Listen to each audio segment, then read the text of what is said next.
Chers amis, bonjour et bienvenue. En ce mercredi de la deuxième semaine de Pâques, nous lisons au chapitre 3 de l'évangile de Saint Jean, la fin du dialogue entre Jésus et Nicodème. En ce temps-là, Jésus disait à Nicodème, « Dieu a tellement aimé le monde qu'il a donné son Fils unique, afin que quiconque croit en lui ne se perde pas, mais obtienne la vie éternelle. Car Dieu a envoyé son Fils dans le monde, non pas pour juger le monde, mais pour que par lui, le monde soit sauvé. Celui qui croit en lui échappe au jugement. Celui qui ne croit pas est déjà jugé, du fait qu'il n'a pas cru au nom du Fils unique de Dieu. Et le jugement le voici. La lumière est venue dans le monde, et les hommes ont préféré les ténèbres à la lumière, parce que leurs œuvres étaient mauvaises. Celui qui fait le mal déteste la lumière. Il ne vient pas à la lumière de peur que ses œuvres ne soient dénoncées. Mais celui qui fait la vérité vient à la lumière pour qu'il soit manifeste que ses œuvres ont été accomplies en union avec Dieu.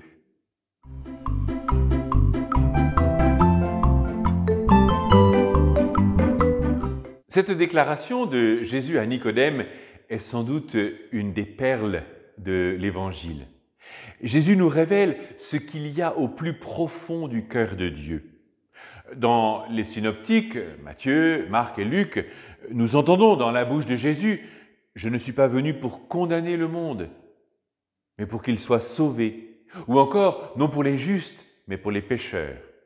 Finalement, tout l'Évangile, au sens de la bonne nouvelle de l'Alliance, est comme contenu dans ces propos « Dieu a tellement aimé le monde pour qu'aucun ne soit perdu, mais obtienne la vie éternelle.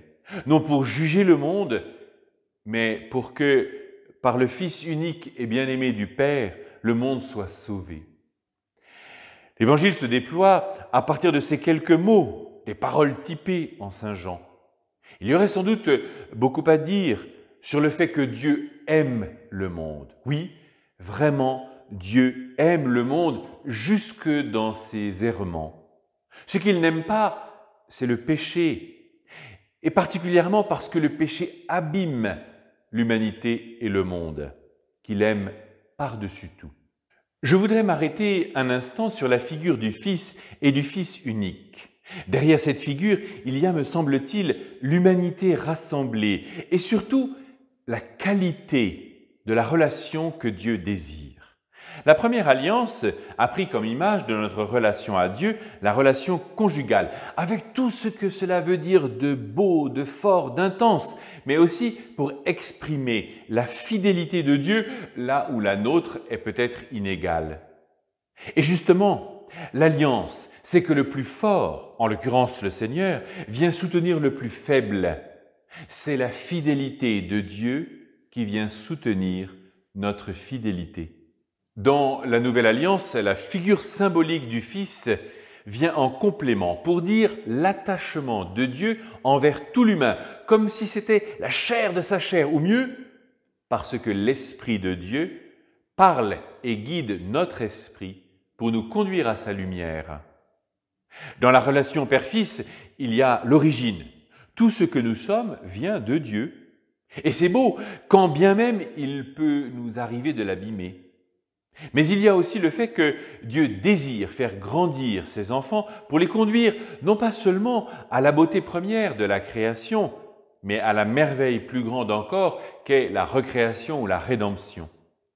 Dans la figure du Fils, il y a encore la liberté de choisir Dieu. Nous ne sommes pas esclaves de Dieu, mais conduits par l'Esprit pour devenir fils dans le Fils bien-aimé. Pour terminer, je voudrais évoquer la question du jugement. Ce mot résonne de bien des manières en nous. Il me semble que ce passage d'Évangile nous aide à lui enlever toute idée de condamnation, de sanction ou de peur. Ce registre est tellement éloigné de Dieu.